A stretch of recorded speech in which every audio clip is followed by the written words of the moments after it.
Often we have a predetermined solution in our mind to the trials that we are facing, be it healing, a financial miracle, whatever it is. There are times when God desires for us to trust Him, when He determines that all we really need is the grace to face the difficulties in life. In the Gospels, we read about 2 storms. One storm at sea was faced by the disciples, and it ended immediately when Jesus spoke to the wind and eliminated the problem. Mark chapter 4 says, Jesus arose and rebuked the wind and said unto the sea, Peace, be still. And the wind ceased, and there was a great calm. That's God's favor. However, there was another type of storm mentioned that Jesus He chose not to solve in the same manner. In Matthew chapter 14, Jesus allowed Peter to walk on the water while the storm continued to rage.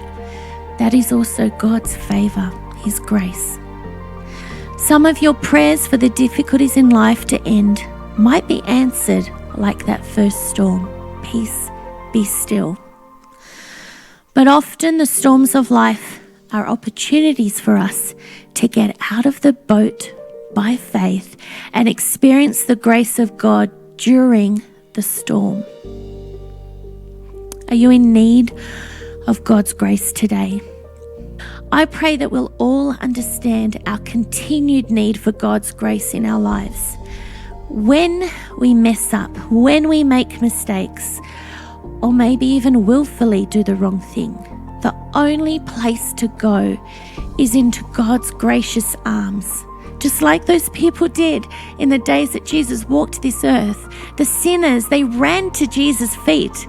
They didn't run away from God. They ran to Him. No matter what it is, let's not turn away from God at the times when we need Him the most, but let's go to God's gracious arms because He's waiting there. It's for us.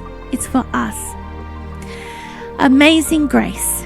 It saves us and it keeps us. When we've been there 10,000 years, bright shining as the sun, we've no less days to sing God's praise than when we first begun. That's our goal. That's where we want to be, living with Jesus. And He has made a way for us to do that right from the beginning of time.